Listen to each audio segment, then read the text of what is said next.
Wise. I start by explaining what Chibidango Heroes is. This is an idle hero game built on the Cardano blockchain. On screen, I am in the Chibidango Heroes universe, and the focus of the game is collecting and managing heroes called chibis. These chibis are the core characters I use to interact with the game systems. I can collect them, battle with them, summon new ones, and use them across different activities.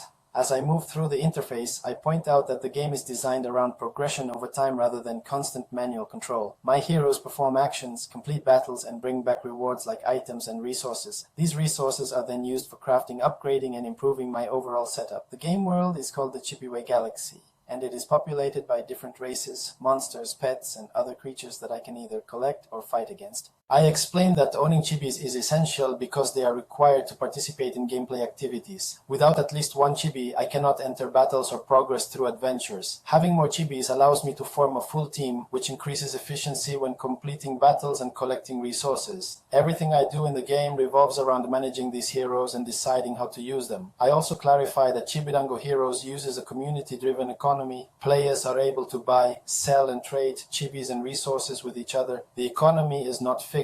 Prices are set by players through the marketplace. All chibis are NFTs on Cardano, meaning each one has unique on-chain data. At this stage, I am not interacting with advanced systems, yet I am just establishing what the game is and what the core loop looks like. Collect chibis, use them in battles and activities, earn resources and tokens, and reinvest those back into summoning, crafting, and upgrading to progress further. Now I explain what seasons are in Chibidango Heroes. On screen, I stay focused on the concept rather than a specific action because seasons define how the game content is structured. Each season introduces a new set of chibis, items, and pets. These seasonal elements are only available during that specific period. Once a season starts, a limited number of chibis are minted and made available to players. I explained that during each season, there are two main types of chibis that can be acquired: seasonal chibis and mythic chibis. Seasonal chibis are minted in larger quantities, while mythic chibis are extremely limited. Only 40 mythic chibis exist per season, and they come with special traits and bonuses. This seasonal structure means that timing matters because certain chibis and items can only be obtained when that season is active. As I talk through this, I clarify that each season is tied to a specific core race. For example, one season may focus on humans while another focuses on elves. Each race comes with its own visual style, items, and pets. These are bound to that season and race, making each seasonal drop distinct. I also explain that some additional races can be unlocked later by summoning using chibis from different core races. I point out that seasons are also connected to weekly DGEMs generation. Seasonal tribute and mythic chibis generate DGEMs every week as long as they are held. This gives seasons ongoing relevance beyond the initial mint. Holding chibis from different seasons contributes to long-term progression and resource generation. I also mentioned that seasons control access. For example, owning chibis from a previous season can allow access to future season mints through whitelisting. This encourages continuity between seasons rather than treating each one as isolated content. At this point, I make it clear that understanding seasons is important because it affects what chibis I can acquire, how rare they are, and how they contribute to gameplay and rewards over time. Now I move into buying a Chibidango NFT. On screen, I explain that I am going to JPG store to purchase a Chibidango. This is where players can buy chibis directly from other players. I point out that these are NFTs on the Cardano blockchain, so I need to use a compatible Cardano wallet. As the marketplace loads, I navigate to the Chibidango Heroes collection. I explain that what I am looking at is a list of available chibis, each one with a different price set by the seller. Unlike seasonal sales marketplace, prices are not fixed. They depend entirely on what other players are asking. I mentioned that right now, the floor price is around 10 ADA, which means this is the lowest price currently available for a Chibidango NFT. I scroll through the listings showing how each chibi is displayed as a JPG image, along with its price and basic information. I explain that even though I see them as images here, each chibi represents an NFT with unique on-chain metadata. This metadata defines the attributes of the chibi and how it functions in the game. Once I choose a chibi, I click into the listing, I show the purchase screen where the price is confirmed, and my wallet is prompted to complete the transaction. I explain that this is a standard Cardano NFT purchase. I approve the transaction in my wallet and wait for it to be confirmed on-chain. After the transaction completes, I point out that the chibi is now owned by my wallet. This is important because holding the NFT is what allows me to use that chibi inside the Chibidango Heroes universe. At this point, I have successfully acquired my first Chibidango. This sets up the next steps where I can view my NFTs inside the game access gameplay systems and start interacting with mechanics like inventory summoning and the marketplace. Now I move to the merchant shop inside Chibidango Heroes. On screen, I open the shop interface and explain what this section is used for. The merchant shop is where I can acquire specific items that are sold directly by the game. In this case, I focus on summon shards, which are one of the items available here. As I look through the shop, I describe what is visible on screen. I see item listings with their names and prices. Each item has a cost associated with it, and purchasing happens directly through the interface. I explain that summon shards are related to the summoning system and they are used to support or enable summoning actions later in the game. I point out that this shop is different from the player marketplace. Items here are not listed by other players, they are provided by the game itself.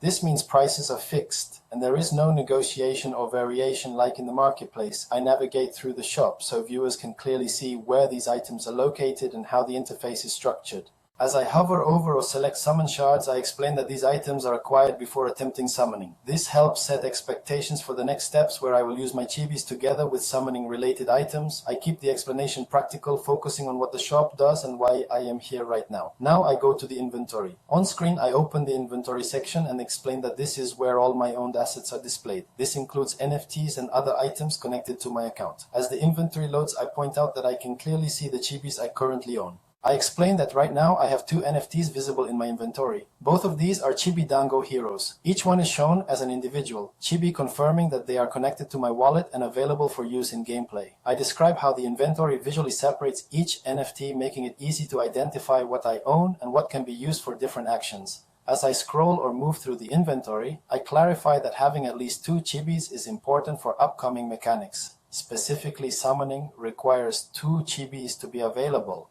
This makes the inventory a critical checkpoint because it confirms that I meet the requirements to continue with the tutorial. I also explain that this section is where I would manage my assets before performing actions like summoning or battles. The inventory acts as a hub, letting me see exactly what is available at any moment. Without being in this screen, it would be harder to track which chibis I can use for specific systems. At this point, I am not modifying anything. I am simply verifying ownership and availability. I make it clear that these two chibis are the ones I will use in the next step. This step is about confirmation, ensuring that the NFTs I purchased earlier are now correctly reflected inside the game interface. With the inventory showing both chibis, I am ready to move forward to explaining D-gems and performing a summoning using these two heroes. Now I explain what Dango gems, also called D-gems, are on screen. I focus on the token information and where it appears in the interface. D-gems are the main fungible token used inside the Chibidango Heroes universe. I explain that D-gems are earned by holding certain chibis and by participating in gameplay activities. I explain that D-gems are also earned through gameplay battles and activities like Adventures Expeditions Underworld and Arena Mint DGMs when completed. This means DGMs are not only passive but also directly connected to playing the game.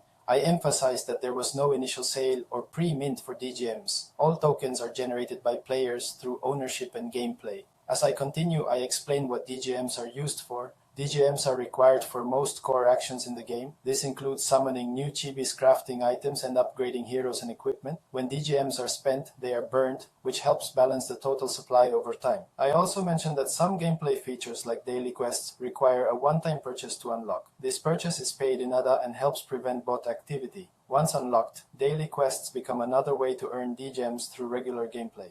Now I perform a summoning using the two Chibidango heroes I own on screen. I move into the summoning section and explain what is required to start this action. To summon, I need access to two chibis, a D-gems balance between 300 and 600, and an additional cost of $15 converted to ADA. I confirm that I meet these requirements before continuing.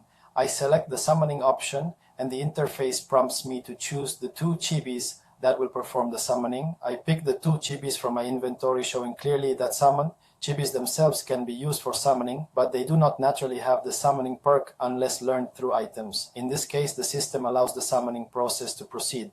As I continue, I explain that the result of a summoning is a new chibi. This new chibi does not receive the special benefits that seasonal or mythic chibis have. It is a summon chibi, which means it does not generate D-gems passively. I point out that this is an important distinction because summoning is mainly about expanding my roster rather than increasing weekly D-gems output. I also explain what affects the attributes of the summon chibi. Important attributes include hairstyle, eyes, and mouth. Each of these attributes follows a rarity progression. Summoning with common attributes can result in rare attributes, rare can result in epic can result in legendary, and legendary can result in immortal. Gender and skin color are also present, but they do not follow a rarity table.